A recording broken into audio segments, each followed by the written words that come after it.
चलो, तो पहला जो टॉपिक था, हमारा टॉपिक का नाम क्या था? इलेक्ट्रोस्टैटिक में पढ़ रहे हैं ना, चैप्टर 1 के हम।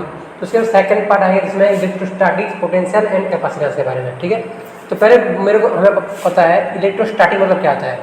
स्टैटिक मतलब होता है इलेक्ट्रॉन एट रेस्ट, या फिर कोई भी चार्ज रेस्ट में हो तो उसे हम कहते हैं इलेक्ट्रोस्टैटिक। अब पोटेंशियल क्या होता है? पोटेंशियल तो उसके पावर में डिपेंड करता है, कितना कैपेसिटी है किसी चार्ज में, पोटेंशियल कितना है, या फिर इलेक्ट्रिक फील्ड का पोटेंशियल कितना है, वो हम पढ़ने वाले हैं। इसे दो पार्ट में डिवाइड करेंगे, ठीक है। पहला तो आपकी इलेक्ट्रोस्टैटिक पोटेंशियल, पहला हम इलेक्ट्रोस्टैटिक पोटेंशियल पढ़ेंगे। दूसरी पार्ट में पढ़ने वाले हैं हम लोग कैपेसिटेंस के बारे में, यानी कि जो पोटेंशियल है इसकी कैपेसिटी कैसे बढ़ाई जाए, इसके बारे में दूसरे पार्ट में हम पढ़ने वाले हैं, ठीक है। तो पहला पार्ट हमारा रहेगा, क्या रहेगा? इलेक्ट्रोस्टैटिक पोटेंशियल के बारे में। तो चलो, इलेक्ट्रोस्टैटिक पोटेंशियल होता क्या है? सोचो कोई चार्ज मेरे पास यहाँ पे है, कोई भी चार्ज ले लो, ये मेरा Q चार्ज है, ठीक है। तो इसका कुछ ना कुछ इलेक्ट्रिक फील्ड होगा अपना, इसका कुछ ना कुछ इलेक्ट्रिक फील्ड, ये वाला इसका कुछ इलेक्ट्रिक फील्ड है, ठीक है। ये Q चार्ज है और इसका ये इलेक्ट्रिक फील्ड है। और एक चार्ज है इन्फिनिटी से कहीं बहुत दूर में एक चार्ज है जिसका नाम है Q0, ठीक है। तो मेरे को ये Q0 चार्ज को ला के यहाँ रखने में जितना एनर्जी लगेगा या फिर जितना वर्क डन लगने वाला है वो क्या होता है? Electrostatic potential. यानी क्या कर सकता मैं कि कोई चार्ज है, उसके अराउंड इलेक्ट्रिक फील्ड है, ये जो इलेक्ट्रिक फील्ड इसके लिए है ना, इसे कौन सा चार्ज कहते हैं हम लोग? Source charge. याद है कि नहीं? सोर्स चार्ज है। किसी भी चार्ज को अगर मैं इन्फिनिटी से लेके उसके इलेक्ट्रिक फील्ड में लाता हूँ, ठीक है, तो वो क्या होता है? Electrostatic potential. यानी कि मेरे को ये जो Q0 चार्ज है, ये Q0 चार्ज को ला के यहीं पे रखना है, यही पॉइंट पे, ठीक है। तो मुझे जितना वर्क डन करना पड़ेगा या फिर जितना एनर्जी देनी पड़ेगी उसे हम क्या कह सकते हैं? Electrostatic potential. समझ गए? कोई भी चार्ज को अगर Q0, ये इन्फिनिटी डिस्टेंस है, बहुत दूर है, बहुत दूर में से ला के इसके यहाँ पे रखना है। सो इमेजिन करो, ये जो Q0 चार्ज है, ये Q0 चार्ज है, ये Q0 चार्ज यहाँ पे है, और ये जो हमारे ये चार्ज जो है Q चार्ज है वो यहाँ पे है, और इसका इलेक्ट्रिक फील्ड इतना एरिया है। अब ये Q0 चार्ज में कोई इफेक्ट पड़ेगा क्या इसकी वजह से? पड़ेगा प्लेटन? नहीं पड़ेगा ना। सर ये चार्ज यहाँ पे आ जाता है, यहाँ पे कुछ खास इफेक्ट पड़ेगा? कुछ पड़ेगा क्या? सोचिए ये पॉजिटिव चार्ज है, ये पॉजिटिव चार्ज है, ये भी पॉजिटिव चार्ज है। पॉजिटिव चार्ज क्या करते हैं? रिपेल करते हैं एक दूसरे को। तो अगर ये पॉजिटिव है, ये पॉजिटिव है, पर अभी तक उसके इलेक्ट्रिक फील्ड लाइन में आया नहीं अभी तक, तो इससे ये कुछ इम्पैक्ट करेगा? नहीं करेगा ना। जैसे ही यहाँ पे पहुँच गया ये चार्ज Q0 यहाँ पे आ गया उसके एरिया में, अब क्या होगा? कुछ ना कुछ फोर्स सप्लाई होगा इन दोनों के बीच में। मैं चाहता हूँ कि ये जो चार्ज है ये यहीं पे ही रहे, अपनी यहीं पे ही रहे ये चार्ज, तो मुझे कुछ ना कुछ वर्क डन करना पड़ेगा ना, कुछ मेहनत करनी पड़ेगी, तभी जाके यहाँ पे रख सकता है। इसका काम क्या होगा? इसे धक्का देने वाला है, क्योंकि ये पॉजिटिव है, ये भी पॉजिटिव, तो ये पॉजिटिव क्या करेंगे? रिपल करने वाले हैं, तो ये तो इसे धक्का देने वाला है। तो अगर मैं चाहता हूँ ये जो चार्ज है मेरा, जो टेस्ट चार्ज है, वो यहीं पे स्टेबल होकर रह जाए, तो मेरे को क्या करना पड़ेगा? कुछ ना कुछ एनर्जी या फिर कुछ ना कुछ वर्क डन करना पड़ेगा। इसे हम क्या बोलते हैं? Electrostatic potential.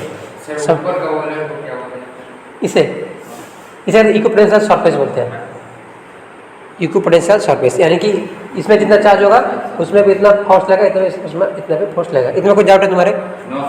नहीं ना। चलो आ जाते हैं। तो मैंने क्या मैंने बोला कोई एक चार्ज है, टेस्ट चार्ज है, उसके अगर ये इलेक्ट्रिक फील्ड एरिया है, ठीक है, इसे हम क्या बोलते हैं? Q बोलते हैं।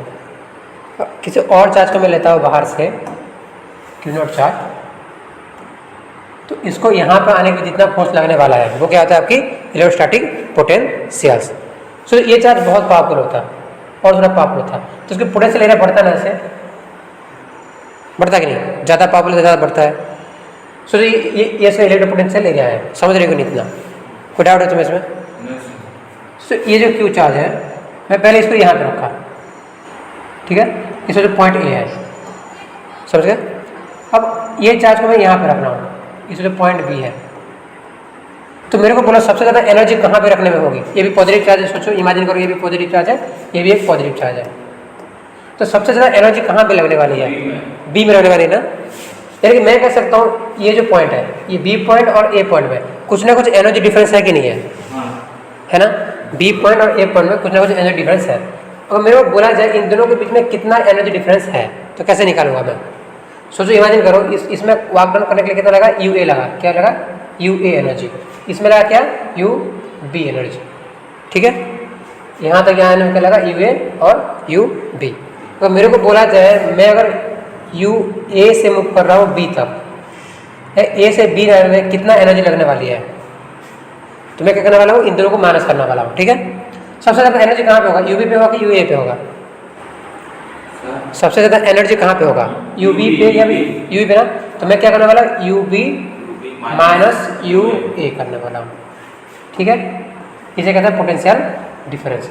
दोनों की फील्ड में अगर पोटेंशियल डिफरेंस निकालना हो तो सबसे ज़्यादा पोटेंशियल जिसके पास है माइनस जिसके पास सबसे कम पोटेंशियल है उसे माइनस करते हैं। तो और एक बार बोल दो। चलो ठीक है, ये मेरा ए पॉइंट है, ठीक है, ये हमारे बी पॉइंट है। तो सबसे ज़्यादा एनर्जी किसके पास होगी, बी पॉइंट में ना। और मैं चाहता हूँ कोई चार्ज यहाँ पे स्टेबल रहे, यहाँ पे रह जाए, तो मुझे ज़्यादा एनर्जी लानी पड़ेगी क्योंकि ये भी पॉजिटिव है ये भी पॉजिटिव है, दोनों रिपल करने वाले एक दूसरे को।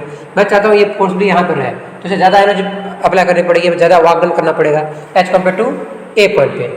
तो और एक अंदर एक पॉइंट है ये, इसमें तो सी पॉइंट है, इसमें और ज़्यादा एनर्जी लगेगी ना पूरे पास रहने के लिए। तो जैसे ही मैं इसके अंदर जा रहा हूँ मेरे को एनर्जी ज़्यादा देनी पड़ रही है। ठीक है, तो मैं बोलता सबसे ज़्यादा वर्क डन करने के लिए कहाँ पे एनर्जी लगेगी, सी पॉइंट पे, उसके बाद बी, उसके बाद ए।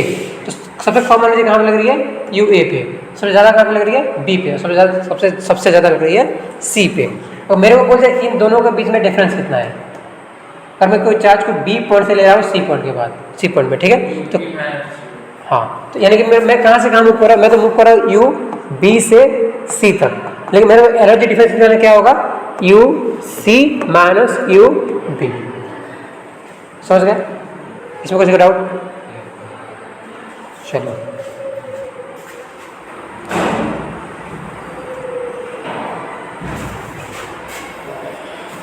तो ये वो लिखा है। ठीक है, तो चेंज इन, अभी हम बोले चेंज इन पोटेंशियल डिफरेंस क्या होता है, del equal to U P minus U R, जो हमने अभी बोले, हमने क्या लिया था, हमने लिया था ये, यानी चेंज इन यू क्या होगा, हमारे इन दोनों के बीच में पोटेंशियल डिफरेंस निकल क्या होगा, U B minus U A, और इन दोनों के बीच में क्या होगा, U C minus U B. इसमें कोई डाउट नहीं होगा इसमें? अभी इसे कह सकते हो work done from R to P. जैसे देखिए इसे मैं क्या कर सकता हूँ, ये मेरा डेल यू है,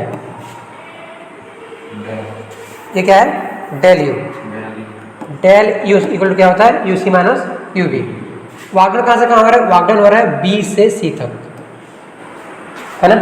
इसमें आर से पी लिखा है, तो हम लोग वर्क डन कहाँ से किया, बी से सी तक ना। तो वर्क डन हमारा हो रहा है बी से सी, लेकिन एनर्जी डिफरेंस कितना हो रहा है, सी माइनस डी।